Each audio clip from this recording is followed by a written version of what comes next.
Et si pour faire la révolution, il fallait plutôt chercher du côté de One Piece que de Marx, plonger dans les films de Miyazaki plutôt que dans les rapports du GIEC. Aujourd'hui, on va parler de la puissance des mangas, ce courant littéraire tout droit venu du Japon et qui nous passionne tant en France. Il représente 50% des ventes de BD et 1 livre sur 7 acheté en magasin. Nous en sommes d'ailleurs les 2e plus gros consommateurs au monde. Nani ? Une culture jeune et populaire, souvent méprisée, qui cache pourtant derrière ses récits et sa violence d'incroyables réflexions sur nos sociétés. Un terreau révolutionnaire pour toute une génération, dont on voulait vraiment vous dessiner les contours dans Filmocratie. The wolves are coming! It's the wolf princess!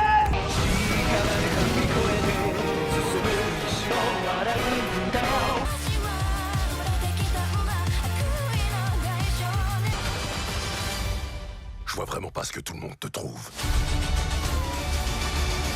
Cet épisode de Filmocratie est très inspiré d'un livre passionnant, Les Sensei de la décroissance, de Gabriel Malek. Un livre dans lequel il utilise un panel très large de mangas et d'animés pour critiquer le capitalisme et défendre une nécessaire lutte pour l'écologie et la décroissance. Et pour lui, la référence ultime du révolutionnaire, c'est Luffy dans One Piece. Quel intérêt y a-t-il à devenir pirate? C'est la plus belle chose au monde. Les embruns qui te titillent les narines. Le vent qui te souffle dans le dos. Ton équipage loyal à tes côtés. Ça y est, il est prêt! Je dois voir quoi, là? Notre pavillon noir? Pour l'équipage du chapeau de paille. C'est l'un des mangas les plus réputés au monde. L'histoire d'un jeune pirate qui, plus par soif de liberté que par appât du gain, va partir à la recherche d'un trésor mystérieux, le One Piece. Et derrière cette quête se révèle peu à peu, au fil des tomes, une lutte plus profonde contre l'ordre établi, le gouvernement mondial. Un réseau politique assez complexe qui contrôle les mers et recherche les pirates, ces hors-la-loi qui leur font de l'ombre. Y compris notre Luffy au chapeau de paille, qui va gagner en puissance, en influence et donc en ennemi au fil de cette longue épopée. Et passer de pirate de pacotille à capitaine révolutionnaire. Un parcours individuel, inspirant et politique. À l'image de Naruto dans le manga éponyme ou de Mikasa dans l'Attaque des Titans, One Piece met en scène ce passage de l'objectif personnel à la lutte collective. Et c'est cette mécanique qui est puissante dans les mangas. Leur longévité, des centaines de tomes parfois, permet ce changement d'échelle tout en gardant un attachement émotionnel aux héros de l'histoire. De partir de ce qui travaille intimement les personnages, la liberté pour Luffy, la reconnaissance pour Naruto ou la vengeance pour Eren dans l'Attaque des Titans, sont les moteurs de nos personnages. Des envies et des rêves qu'ils transformeront en lutte dans des mondes problématiques. Parfois dans le système, comme Naruto qui veut devenir Hokage, président quoi, mais souvent à la marge, hors la loi. Et si le message politique derrière ces aventures reste souvent au second plan, il n'en est pas moins omniprésent. L'arc Sabaody de One Piece focalise particulièrement sur la lutte des classes et l'antiracisme envers les hommes poissons par exemple. Rendez-lui la monnaie de sa pièce. Montrez-lui ce que ça fait quand une vie dépend du bon vouloir de quelqu'un. Des références à la domination ou à l'oppression encore plus présentes dans le manga L'Attaque des Titans.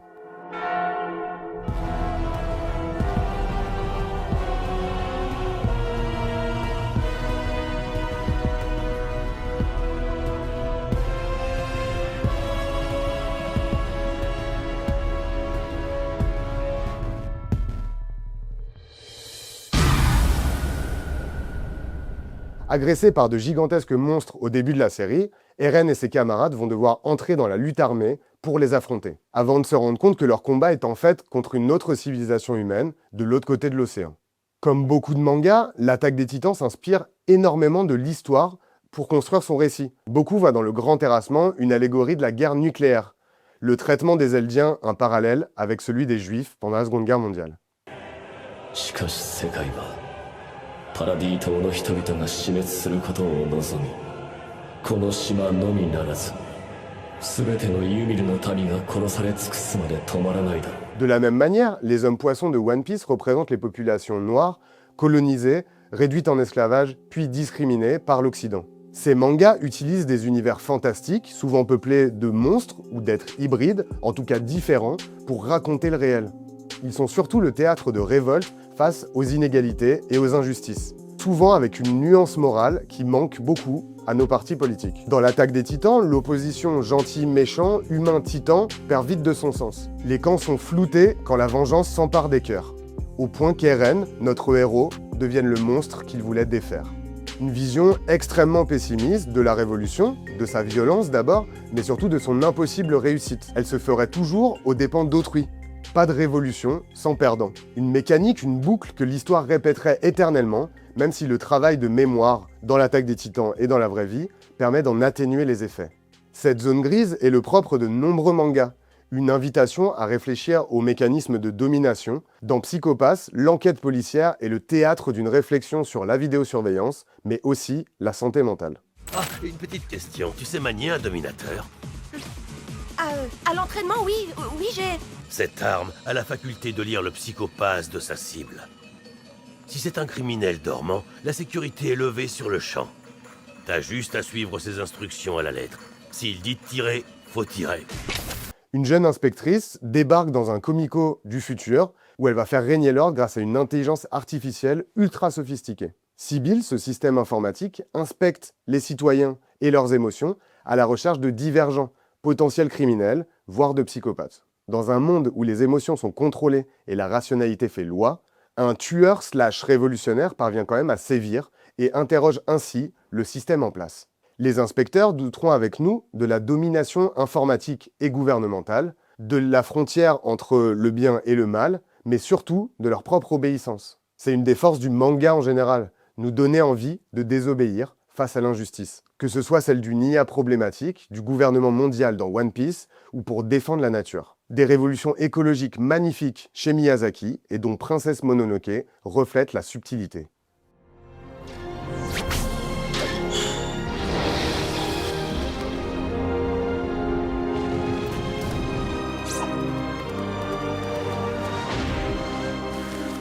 Dans cette épopée magique, les humains détruisent la forêt ancestrale.